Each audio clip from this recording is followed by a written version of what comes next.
Shri Mahalakshmi Mahasaraswati Mahakali Trigunaatmika Kundalini Sakshat Shri Adi Shakti Mataji Shri Nirmala Devi Namo Namo Om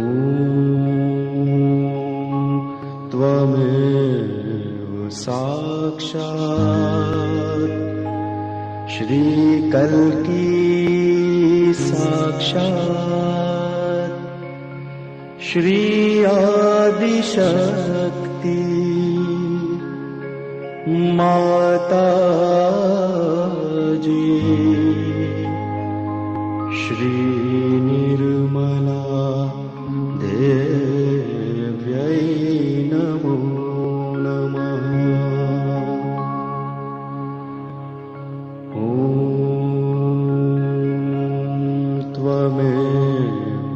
Sakshat Shri Kalki Sakshat Shri Sahasrar Swamini Moksha Pradayani Mataji Shri Nirmala Devi Namo Namah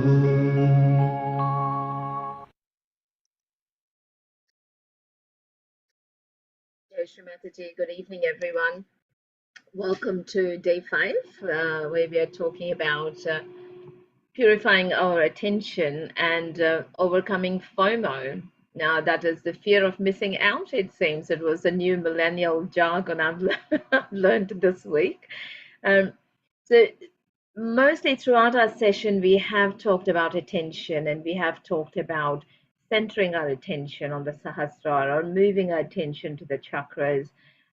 So today we are joined by Erin, who is going to talk to us a little bit more about understanding what attention is, what the movement of attention is, and different ways and methods of raising our attention. So welcome, Erin.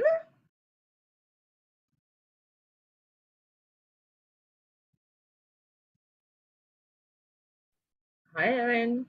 Hello, Rita. Hello, she's coming. I'm having trouble with the picture again. Hi. Hello, how are you? I'm very well, thank you. And you? Welcome, and thank you so much for doing the program today. I'm fine. I'm great. Thank you. I'm really glad to have you here. Great to be here.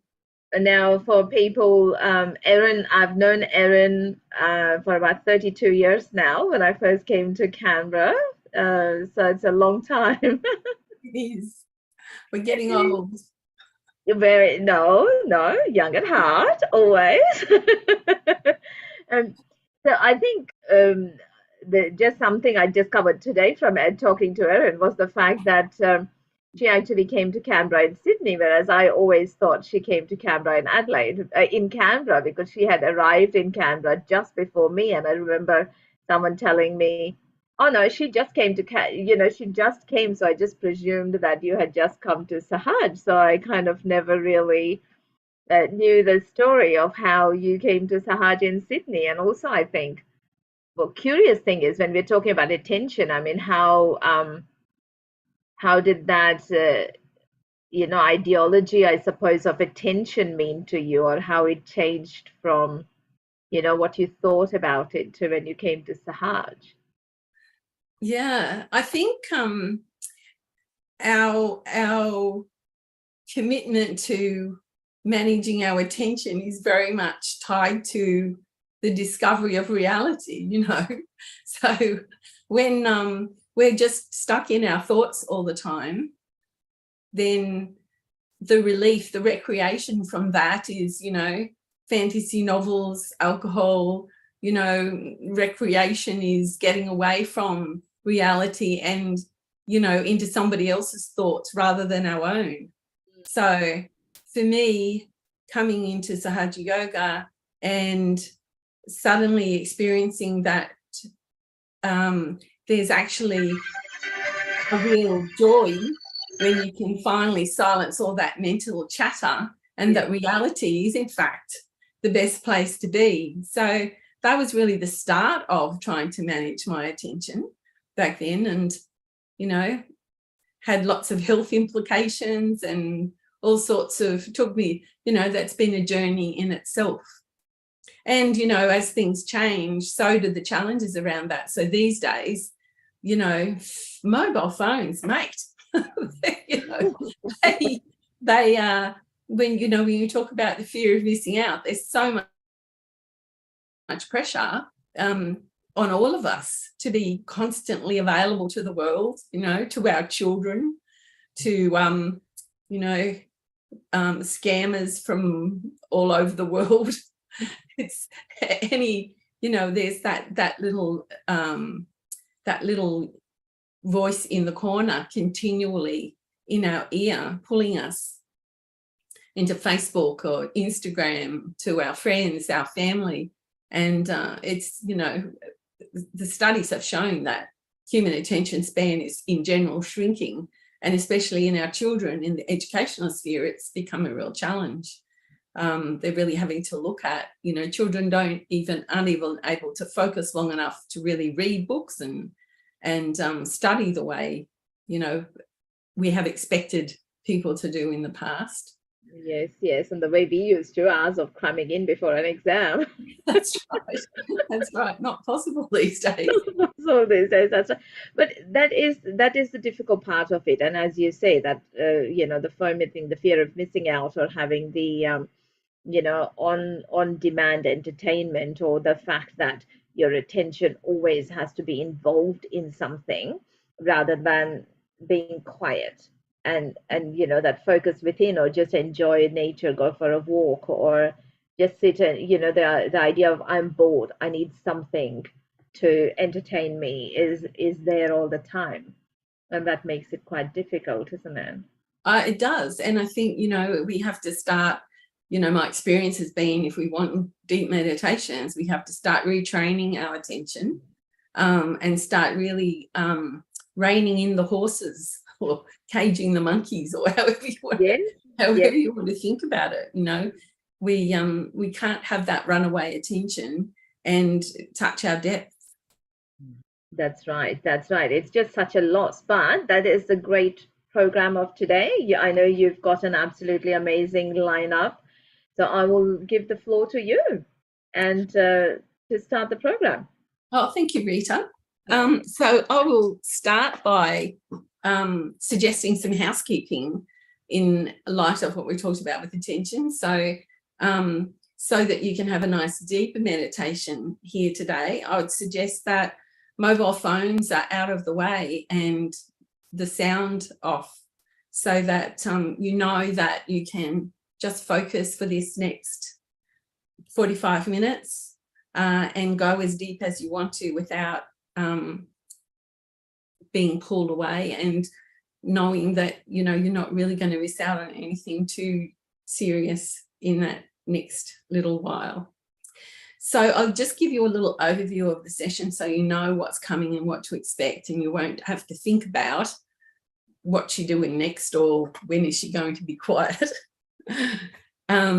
So for the session, I'm going to just do a little bit of an introduction, talking about the Muladhara chakra and how it's, I think you've heard a little bit already about how the Muladhara chakra is a carbon-based chakra with 4 petals, so 4 spheres of energy within it, a valency. And we'll talk a little about how that carbon atom works in the universe and what the implications of it are for us.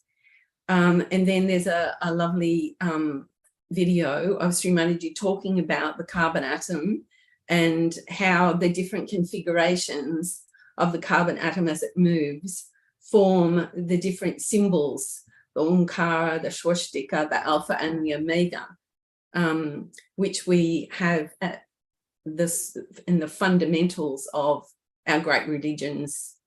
The Jewish religion, the Muslim religion and Christianity all talk about Alpha and Omega and have these symbols, and the Hindu religion have these symbols within their fundamentals.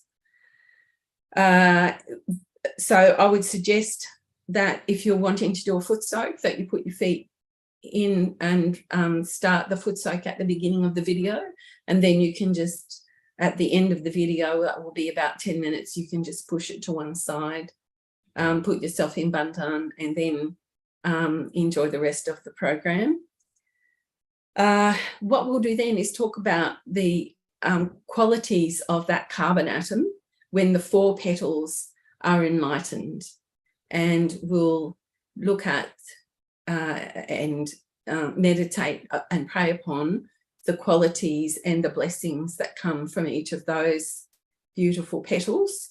At the end of that, there'll be plenty of space for meditation in amongst that as well. And at the end of that, I will do the bija mantras. These are the sort of, I guess, quintessential sounds that belong, first of all, to the Muladhara chakra itself, which is one overall sound, and then to the petals, which also have their own sounds. So I will do that, and then we'll just go from there into silent meditation. So that's the pattern for the day. So I'll just start off.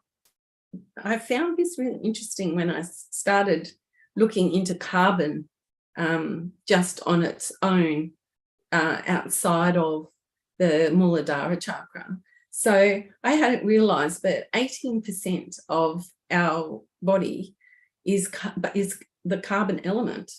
Water is the main element, the main sort of compound, of course, but carbon is the next one, and it forms such a fundamental part of our being and all living creatures. It's the foundation of the fats and proteins, carbohydrates, the DNA, all of the structural components of our body. And it also forms the basis of all of our emotional chemicals and hormones, so dopamine, serotonin, noradrenaline, histamine, all of those things that influence our emotions. And then also the chemicals that are part of our bodily and emotional experience as well. So it's the chemicals that form our cognitive appraisal, our cognitive processes, our bodily feelings and sensations, action, our tendencies and temperament, and our expression and our feelings. So you can see how when we talk about the carbon atom and the qualities of the Muladhara chakra being fundamental for the whole subtle and gross system, it just makes sense that they are just at the center of everything and holding it all together. And so we can also see how the state of those carbon atoms affects everything within our body. And when we have that Muladhara chakra enlightened, and when we start to clear it and strengthen it, how it must impact through all of the chakras and through our whole being, and bring all of those qualities, all of those awakened virtues to every little carbon atom within our being that's resonating with that. And then in the sphere of influence that we move within, all of those carbon atoms in all of the rest of the living things also vibrating and resonating with that enlightened vibration. So our meditation today, we want to tune into that and explore those spiritual aspects and powers of the Muladhara chakra, and look at each chakra has blessings attached to it and a particular flavor, a particular type of joy. And we'll connect to and meditate upon those as we go. So that's the plan.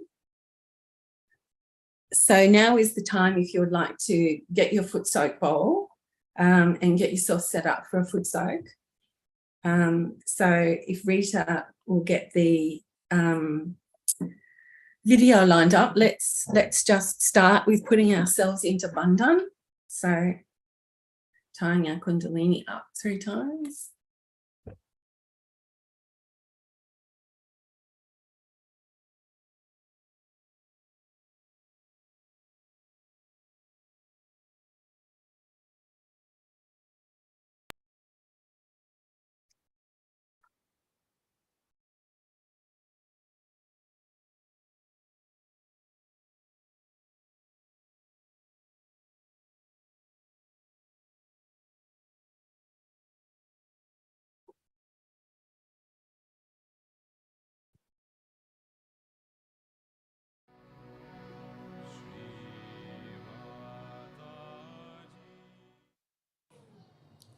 There's so many things we have to see,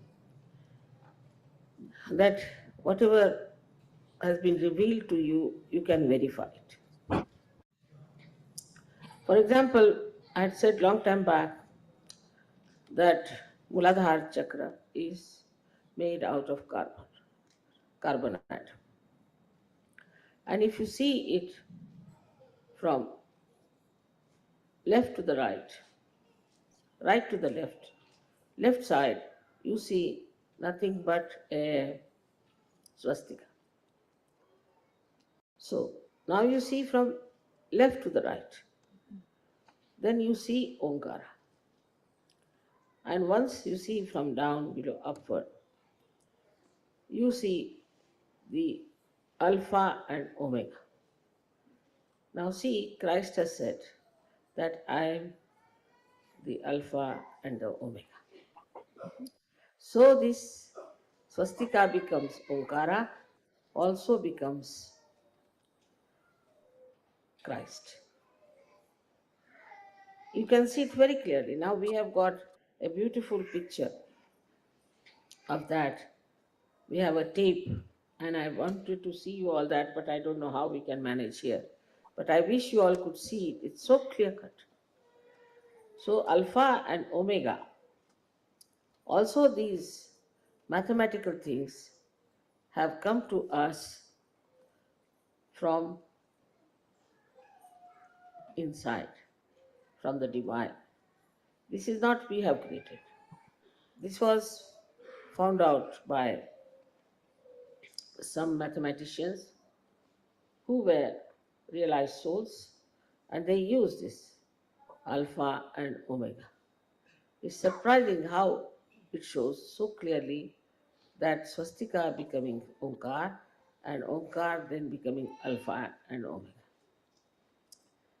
So everything in Sahaja Yoga is tangible and can be verified.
So while we're in the foot soak bowl, let's spend a little time just doing some gross clearing on that Muladhara and left side.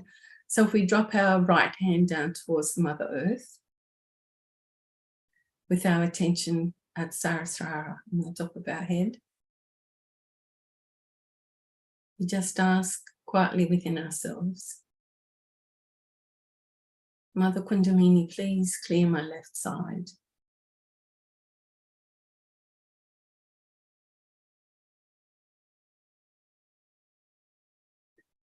Please clear all the excess emotion,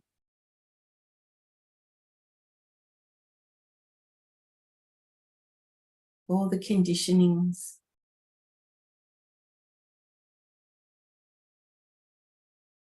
please drain away all the weight and lethargy from our left side.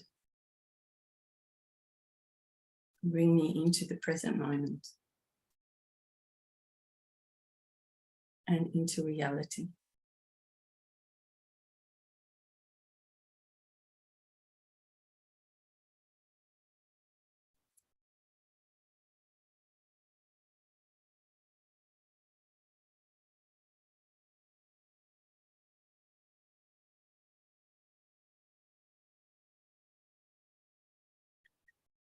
Now let's put our right hand back on our lap.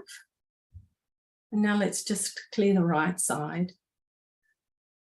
So bending the left arm at the elbow, let's make a chimney.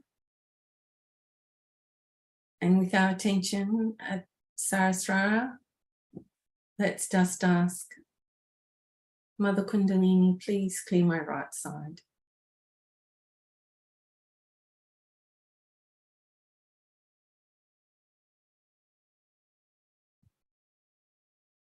Please take away all the thinking and planning,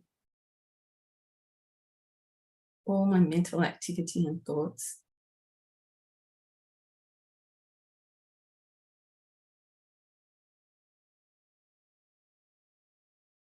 Please settle my attention into the present moment.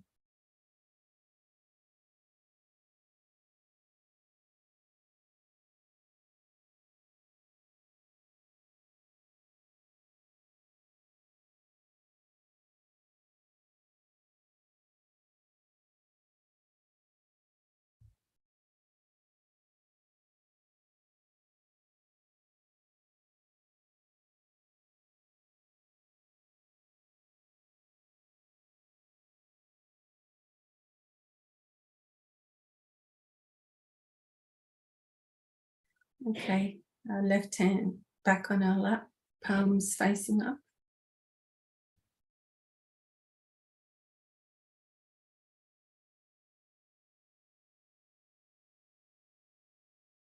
Now let's just take a minute to rinse our feet off, bun down our foot soak water and move it to one side.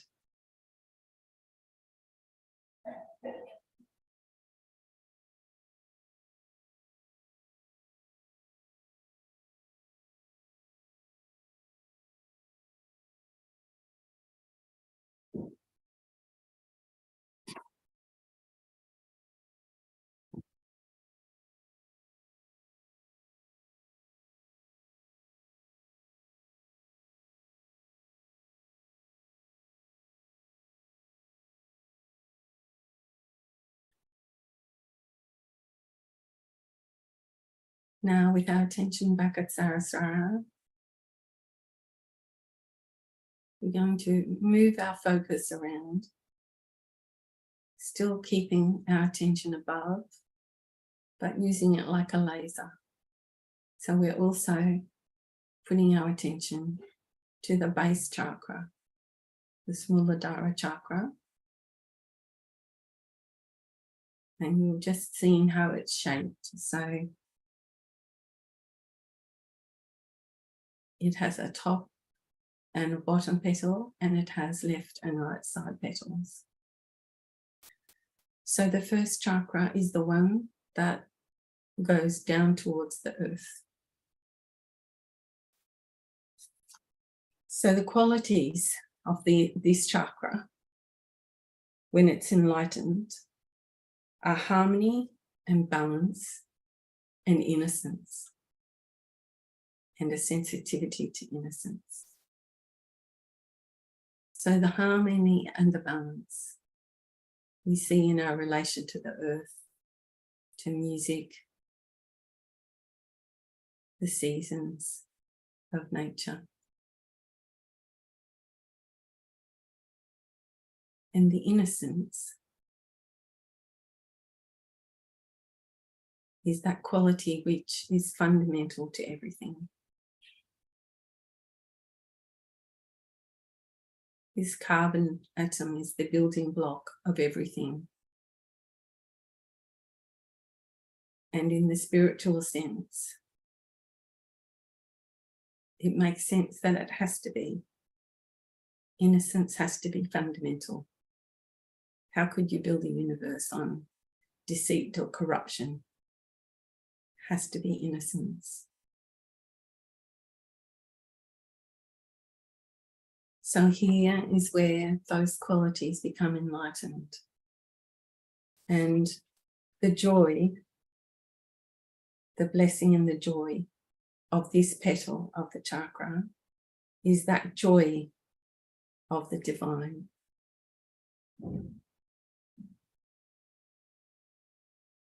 So take your mind to that moment when you first got your self-realization. Might have been a strong experience, or it might just have been a wisp of recognition. So when you first felt that cool against your palm, there's a kind of soft joy.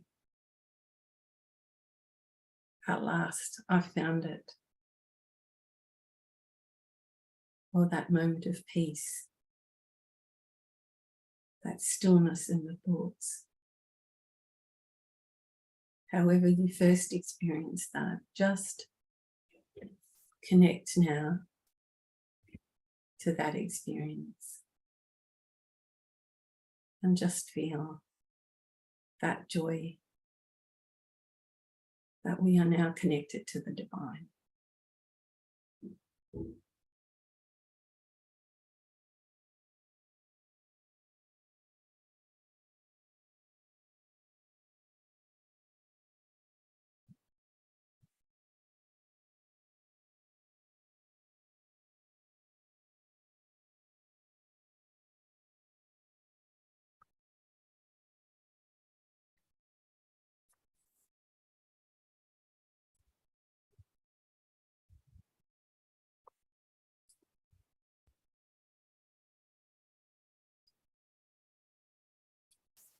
So the qualities of the second chakra are mastery over all temptations and enticements.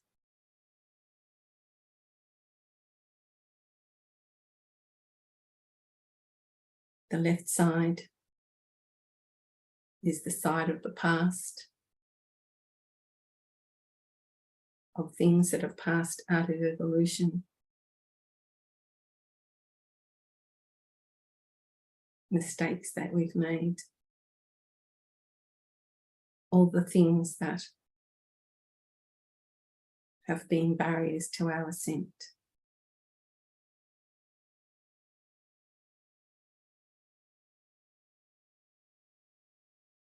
So here, the enlightened qualities of this chakra give us confidence in our own divinity, a humble confidence.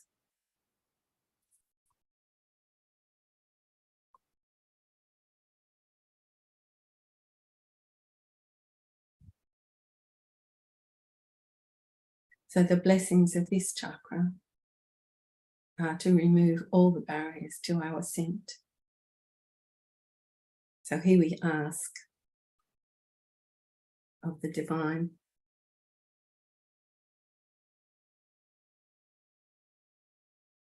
please remove all obstacles to my ascent.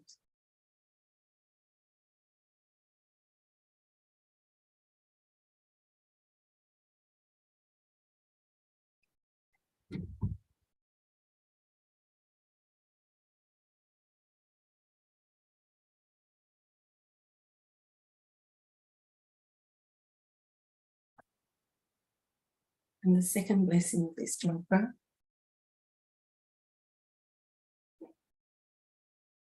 is a quality that we don't necessarily see ourselves, but that others see in us. So here we ask, please fill each cell of our being with the dignity and majesty of the divine.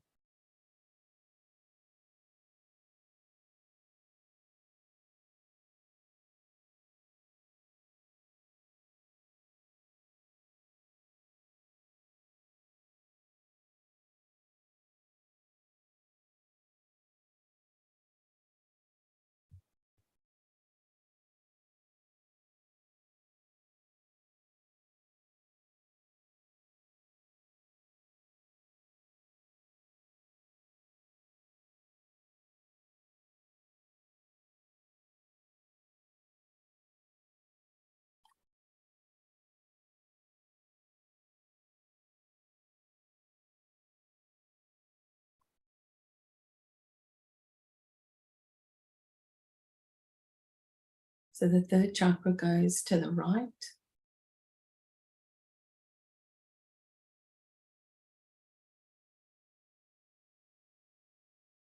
This is the chakra that gives us humility and understanding of our relationship to the divine.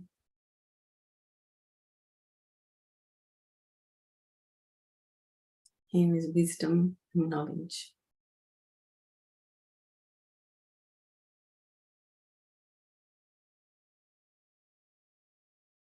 Here is where the scriptures, all our knowledge and awareness, our witnessing power, all becomes integrated so that we understand the truth.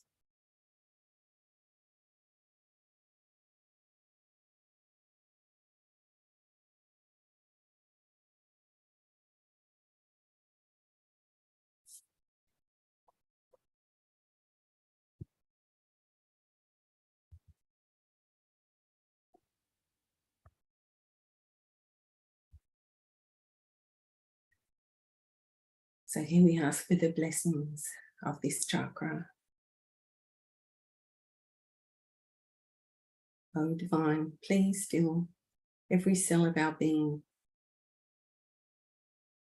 with the surrender of this Ganesha power to the love of the divine.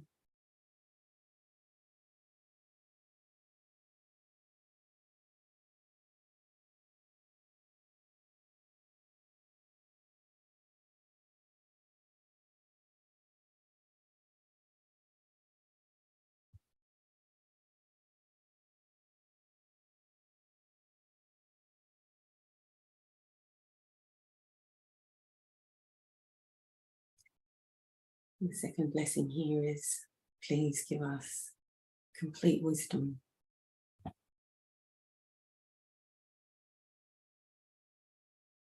Wisdom that comes from the power and innocence of Sri Ganesha.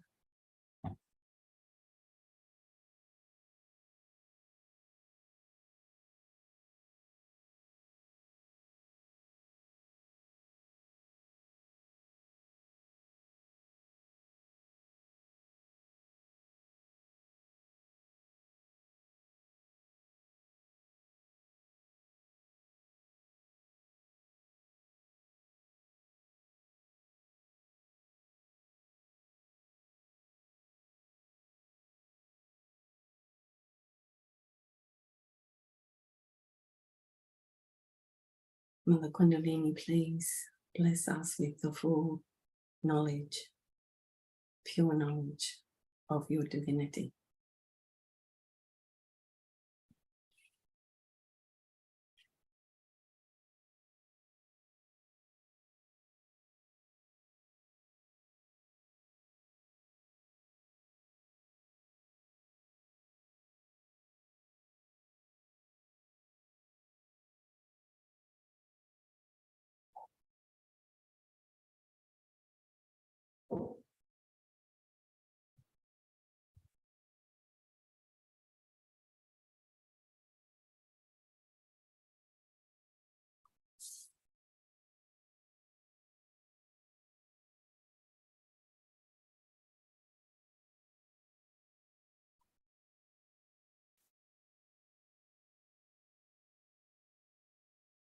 And the fourth petal goes upwards.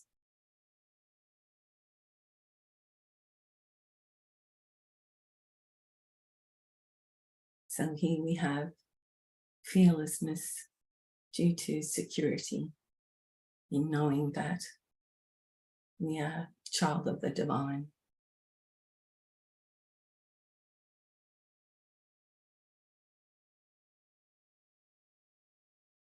Security from having that collective consciousness that gives us knowledge and understanding of ourselves and a connection to all those around us.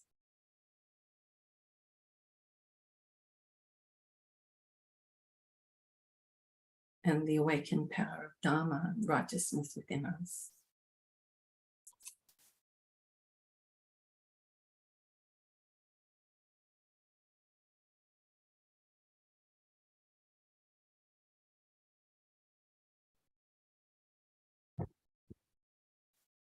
And here we ask the divine, please give us complete fearlessness.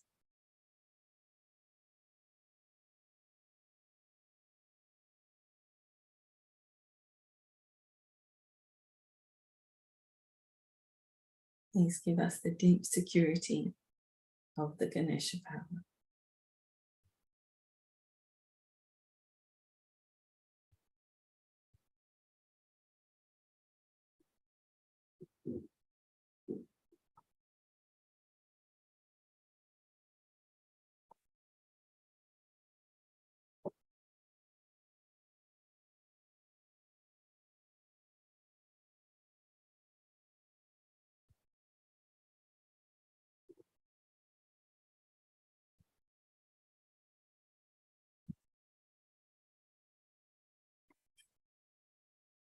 And then the last blessing of this chakra, this petal of the chakra, is the Amrut. So this is the nectar of the divine.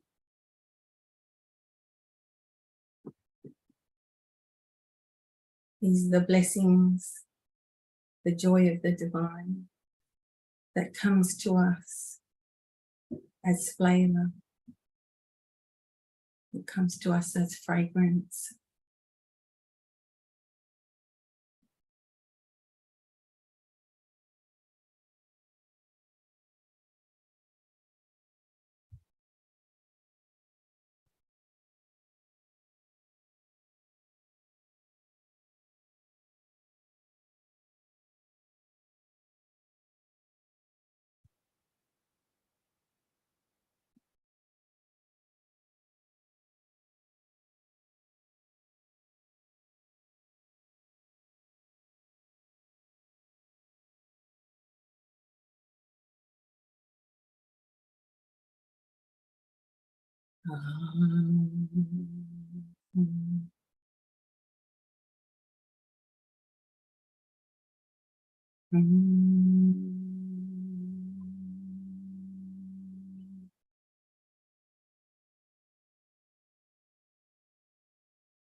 Lam, lam, lam, lam.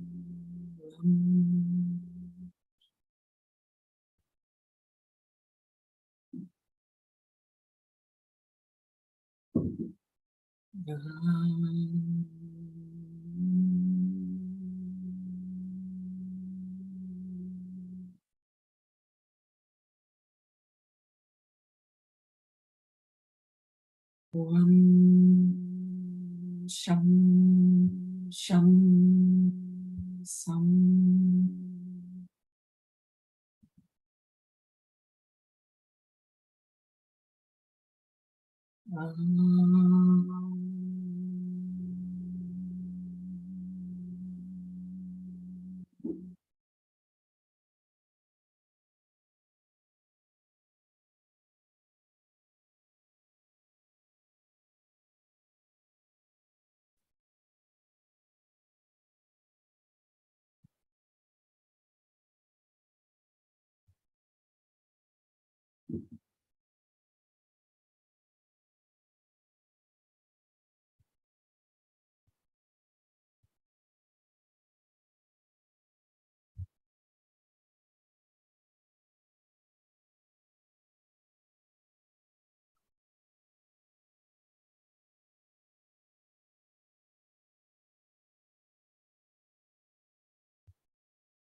We have the music, please, Rita.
If people wish to finish up now, put yourselves in Bandhan again, try to continue and put yourselves in Bandhan.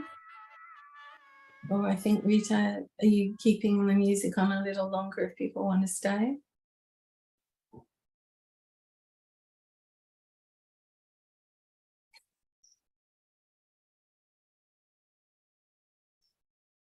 Shri Mataji, thank you very much, Erin. We might finish off with raising our Kundalini and putting a bandhan.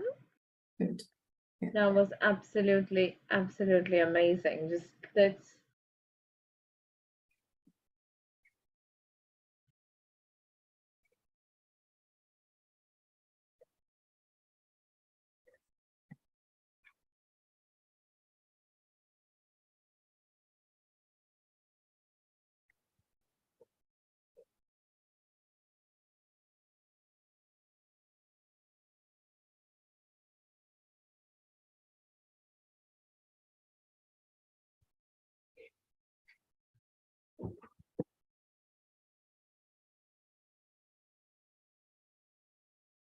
Shri Mataji. I hope that with that beautiful meditation that you did feel that balance or the harmony, that innocence within, and especially when you were doing the beach mantras, just feeling that resonating within your being was amazing. So I'm hoping that people out there had some of that experience today, which was beautiful and such an amazing explanation of all the petals and the qualities. We say there's so much to learn all the time, but the attention always being on the vibrations and that growth within. So just a quick question that I'll have for you, Erin. What is, I suppose, the one trick or your favorite method that you use to settle the movement of your attention or anchor it to the spirit in your day-to-day kind of life to feel that connection? Well, one of the things I found works really well for me is to connect it to my breath. So it works quite nicely if you breathe in and on the out breath, push your attention up. Okay. You can practice a bit. We can do a little practice. Yeah. So just breathe in normally. And as you breathe out, push up. And then while your attention is up, breathe in underneath. So that your breath each time is tied to your attention and pushing upwards. So it's not just breathing out, it's breathing up.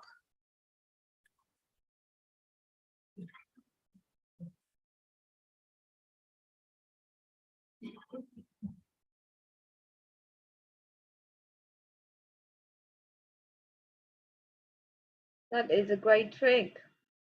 It works absolutely amazing. Very nice. So we might just continue sitting in meditation for a bit longer, or just put some music on. But look, thank you so much for an amazing evening. We hope to see you around more often. Thank you. Thanks for having me. Shri Mataji. Shri Mataji, everyone. See you. Bye. Have a great evening, everyone.